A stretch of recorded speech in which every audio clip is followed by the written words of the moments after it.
حد يصدق بقى ان الخيار المخلل ده بقاله ساعتين بس متخلل؟ اكيد مش هتصدقوني غير لما تجربوا بنفسكم. تعالوا نعمل مع بعض خيار مخلل سريع يتاكل بعد ساعتين، ولو هتحتفظ بيه هقولك ازاي يقعد معاكي طول السنة مقرمش لحد اخر واحدة.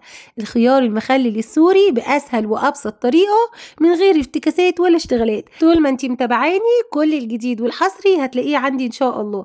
قبل ما تفكري انا بفكرلك ايه اللي انتي محتاجاه في الفترة دي، وبقوم على طول احضرهولك. قبل ما نبدأ صلوا على النبي. اللهم صل وسلم وبارك على سيدنا محمد وعلى آله وصحبه وسلم. ويلا كده نقول بسم الله. جبت 2 كيلو من الخيار. خيار جايباه هو صوب يا جماعة، ما لقيتش خيار بلدي علشان ما اكونش بكذب.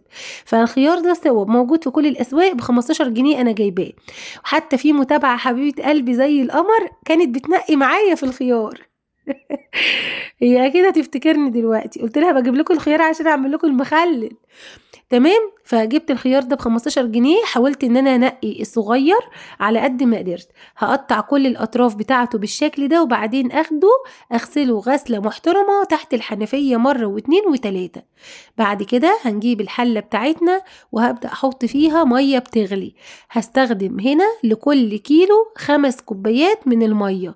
انا حطيت هنا 9 كوبايات بس عادي، يعني لو هتعملي كيلو حطي 5. تمام. طيب يلا بينا بقى نملحها. لكل كوبايتين مية معلقة كبيرة ممسوحة من الملح. يعني على ال9 كوبايات دول أنا حطيت 4 معالق كبار.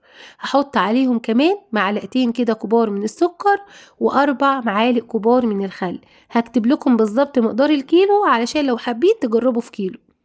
هنا كنت بقول لكم طبعا مش هحط التوم ده كله، بتحطي بس حوالي 5 أو 6 فصوص توم، وده بقى بيدي ريحة رهيبة.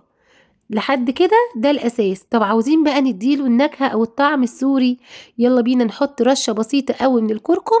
حاجة كده ما تسكرش، يعني حوالي ربع معلقة صغيرة. فاهميني؟ مش هتدينا لون ولا أي حاجة، بس هو يدوب بيدينا ريحة الكركم. وكمان هضيف عليهم بقى رشة كده حوالي نص معلقة صغيرة من الكزبرة. يا سلام لو الكزبرة دي كمان كانت حصى، يعني ما كانتش مطحونة، هتبقى أحلى.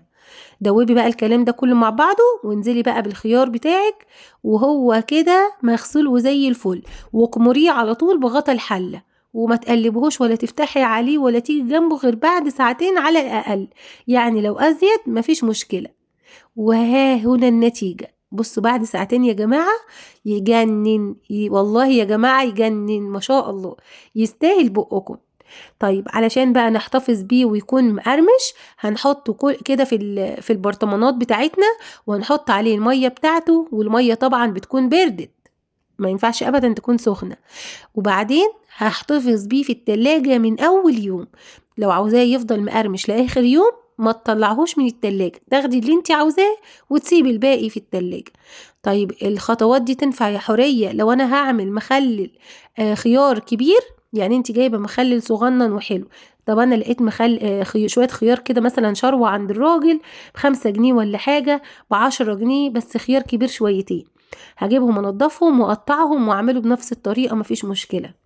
طيب انا بقى يا حورية مش حابة اعمله سريع، وحابة اعمله يتاكل مثلا في رمضان، مش عاوزة اكل منه دلوقتي. هتعملي ايه؟ هتعملي نفس الطريقة بس مية مغلية وتسيبيها تبرد تماما تسقع وتستخدميها، يعني كأنها نازلة من الحنفية، بس غليها الاول علشان تعقميها. هنا بقى بصوا دي طريقة تقديم الخيار، تقدري تقطعيه طرنشات كده، تقدري تسيبيه سليم زي ما تحبي يا ست الكل. ويلا بينا بقى نقول الدعاء. اللهم يا مسهل الشديد ويا ملين الحديد ويا منجز الوعيد ويا من هو كل يوم في أمر جديد، اخرجني من حلق الضيق إلى أوسع الطريق، بك أدفع ما لا أطيق، ولا حول ولا قوة إلا بالله العلي العظيم. وصلى اللهم وسلم على سيدنا محمد وعلى آله وصحبه وسلم.